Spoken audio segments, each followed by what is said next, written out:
नमस्कार, सत्य हिंदी के दोपहर 2 बजे के न्यूज बुलेटिन में आपका स्वागत है। मैं हूं आपके साथ निकिता। बुलेटिन की शुरुआत करने से पहले एक नजर डाल लेते हैं हेडलाइंस पर। सरकार ने ठीक किया अरुणाचल के पासीघाट को चीनी इलाका दिखाने वाला मैप। महिला आरक्षण तुरंत लागू करें, विपक्ष लिखेगा पीएम को पत्र। पूरी रणनीति तैयार।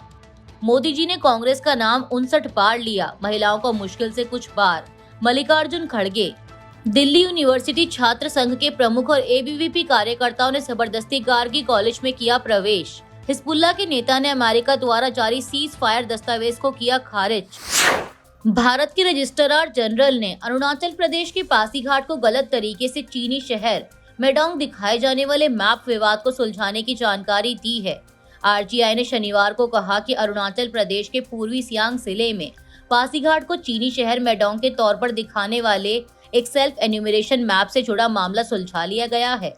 यह गलती se.census.gov.in पोर्टल पर सेल्फ एन्यूमरेशन के दौरान सामने आई थी, जिसे एक्स यूजर मोहंटो पांगिंग पाओ ने उठाया था। पाओ ने एक पोस्ट किया जिसमें लिखा कि पोर्टल se.census.gov.in पर सेल्फ एन्यूमरेशन की कोशिश करते समय मैप में अरुणाचल प्रदेश के पासीघाट को मेडोंग के तौर पर दिखाया गया था। मेडोंग चीन का एक शहर है। गूगल के सीईओ सुंदर पिचाई भारतीय हैं। यहाँ तक कि सरकारी पोर्टल भी हमारी जमीन को दूसरे देश को सौंप रहे हैं। तुरंत दखल की जरूरत है। शाम को आरजीआई ने एक स्पष्टीकरण जारी करते हुए कहा कि इस समस्या को मैप सर्विस देने वाली कंपनी के सामने उठाया गया था और इसे हल कर दिया गया है। बता दें कि 16 अप्रैल से अरुणाचल प्रदेश समेत कई राज्यों में 15 दिन का सेल्फ एन्यूमरेशन अभियान शुरू हुआ है, जिसमें नागरिक ऑनलाइन अपनी जानकारी भर सकते हैं और एक यूनिक आईडी प्राप्त करते हैं, जिसे बाद में जनगणना कर्मियों को सत्यापन के लिए देना होगा। यह आजादी के बाद 8वीं जनगणना है, जो 2 चरणों हाउस लिस्टिंग और जनसंख्या गणना में होगी। पहली बार यह पूरी प्रक्रिया डिजिटल तरीके से की जा रही है, जिसमें एन्यूमरेटर मोबाइल ऐप के जरिए डेटा इकट्ठा करेंगे। महिला आरक्षण को लेकर सियासी टकराव तेज हो गया है। विपक्षी इंडिया गठबंधन ने प्रधानमंत्री नरेंद्र मोदी को पत्र लिखकर 2023 के महिला आरक्षण कानून को तुरंत लागू करने और इसे परिसीमन प्रक्रिया से अलग करने की मांग करने की तैयारी की है। मल्लिकार्जुन खड़गे की अध्यक्षता में हुई बैठक में तय हुआ कि देश भर में प्रेस कॉन्फ्रेंस कर महिला आरक्षण पर सरकार द्वारा विपक्ष के खिलाफ चलाए जा रहे नैरेटिव का जवाब दिया जाएगा।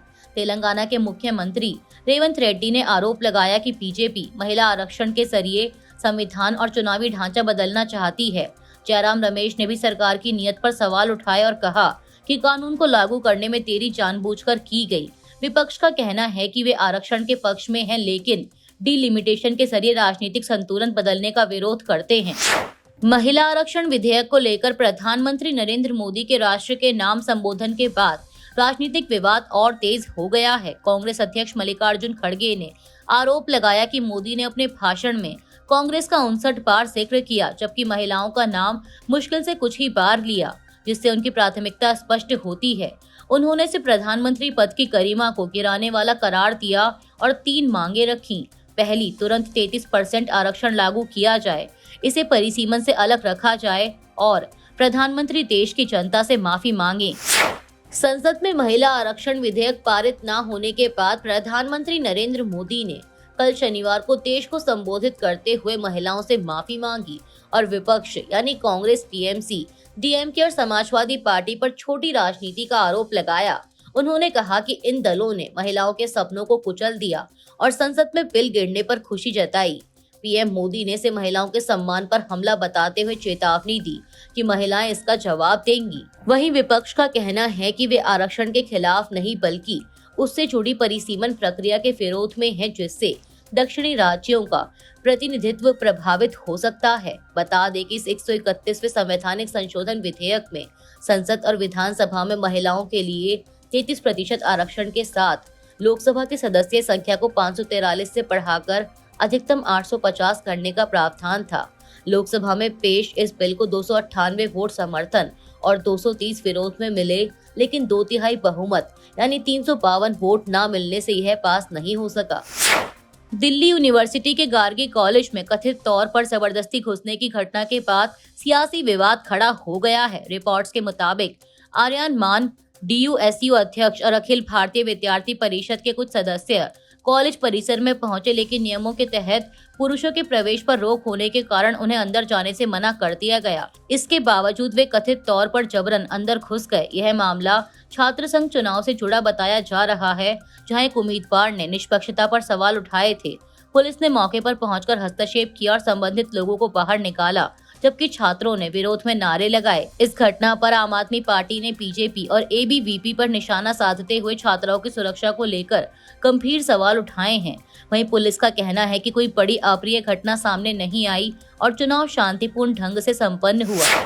लेबनान में जारी तनाव के बीच ईरान समर्थित संगठन हिजबुल्लाह के प्रमुख नईम कासिम ने अमेरिका द्वारा प्रस्तावित सीजफायर मसौदे को सख्त शब्दों में खारिज कर दिया है। अल मनार टीवी पर दिए बयान में उन्होंने कहा कि United states department of state का यह दस्तावेज व्यवहारिक रूप से बेकार और लेबनान का अपमान है। कासिम के मुताबिक लेबनान सरकार ने इस मसौदे पर ना तो कोई बैठक की है और ना ही इसे मंजूरी दी है।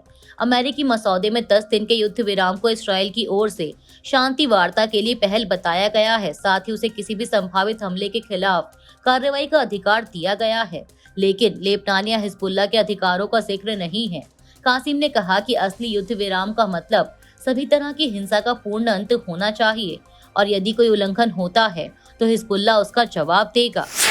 अमेरिका की पूर्व उपराष्ट्रपति कमला हैरिस ने कहा है कि इस्राएली प्रधानमंत्री बेंजामिन नेतन्याहू ने डोनाल्ड ट्रंप को ईरान के साथ युद्ध में खींच लिया।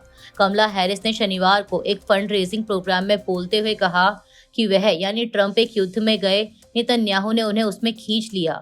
वह ऐसे युद्ध में गए हैं जिसे अमेरिकी लोग नहीं चाहते और इससे अमेरिकी सैनिकों की जान खतरे में पड़ रही है।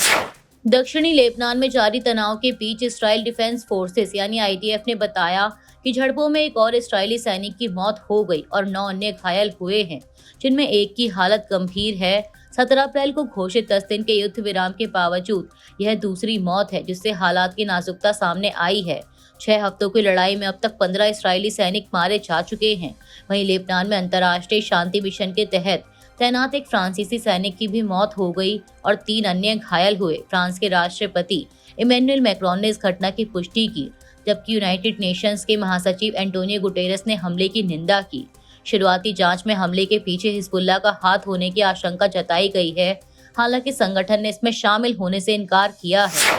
पूर्वी एशिया में तनाव बढ़ गया है क्योंकि खबरों के मुताबिक उत्तर कोरिया ने समुद्र की ओर कई बैलिस्टिक मिसाइलें दागी हैं, जिसके बाद जापान और साउथ कोरिया में हाई अलर्ट जारी कर दिया गया।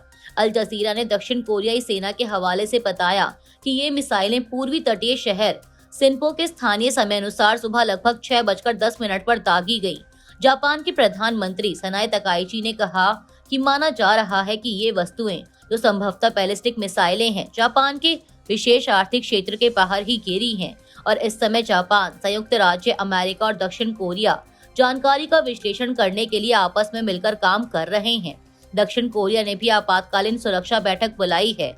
यह घटना ऐसे समय में हुई है जब इंटरनेशनल एटॉमिक एनर्जी एजेंसी ने चेतावनी दी थी कि उत्तर कोरिया अपने परमाणु कार्यक्रम में गंभीर प्रगति कर रहा है। हाल के महीनों में उत्तर कोरिया लगातार मिसाइल परीक्षण करता रहा है, जिन्हें संयुक्त राष्ट्र प्रस्तावों का उल्लंघन माना जाता है। वहीं नेता किम जोंग उन ने अपने देश के परमाणु कार्यक्रम को राष्ट्रीय सुरक्षा के लिए जरूरी बताया है। अमेरिका के राष्ट्रपति डोनाल्ड ट्रंप ने इस्राइल की तारीफ करते हुए कहा है कि वह उनका अच्छा साथी है जो जीतना जानता है। डोनाल्ड ट्रंप ने ट्रुथ सोशल पर लिखा कि लोगों को इस्राइल पसंद हो या ना हो, लेकिन उसने साबित किया है कि वह अमेरिका का बहुत अच्छा साथी है। ट्रंप ने पोस्ट में इस्राइल के लिए लिखा कि वे बहादुर, निडर, वफादार और समझदार हैं, उन लोगों से अलग हैं जिन्होंने मुश्किल समय में अपना असली रंग दिखा दिया। इस्राइल जमकर लड़ता है और जीतना जानता है। तेहरान ने शनिवार को कहा कि होर्मुज का अहम जलडमरू मध्य तब तक दोबारा नहीं खुलेगा जब तक अमेरिका ईरानी बंदरगाहों पर अपनी नौसैनिक घेराबंदी हटा नहीं लेता। साथ ही एक शीर्ष अधिकारी ने चेतावनी दी कि अंतिम शांति समझौता अभी काफी दूर है। ईरानी संसद के स्पीकर मोहम्मद बाखेर कालिबाफ ने एक टीवी संबोधन में कहा कि वॉशिंगटन के साथ बातचीत में प्रगति हुई है, लेकिन अभी भी कई कमियां हैं और कुछ बुनियादी मुद्दे बाकी हैं। कालिबाफ ने कहा कि हम अभी भी अंतिम चर्चा से काफी दूर हैं। रूस की सरकारी परमाणु ऊर्जा कंपनी रोसाटॉम के प्रमुख एलेक्सी लिखाचेव ने कहा है कि रूस ईरान से संवर्धित यूरेनियम ले जाने में मदद कर सकता है। मीडिया रिपोर्ट्स के मुताबिक यह जानकारी इंडस्ट्रियल पब्लिकेशन स्ट्राना रोसाटॉम के टेलीग्राम चैनल पर प्रकाशित हुई। एलेक्सी ने कहा कि तकनीकी मुश्किलों के अलावा अमेरिका और ईरान के बीच होने वाले भविष्य के समझौते में भरोसे का मुद्दा सबसे अहम है।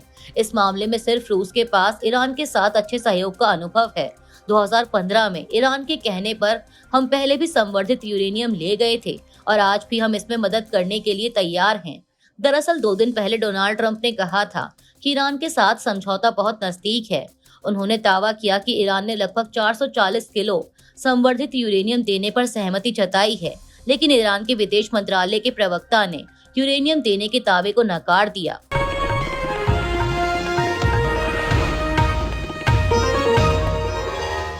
Copyright disclaimer under Section 107 of the Copyright Act 1976. Allowance is made for fair use for purposes such as criticism, comment, news reporting, scholarship, and research. Fair use is a use permitted by copyright statute that might otherwise be infringing.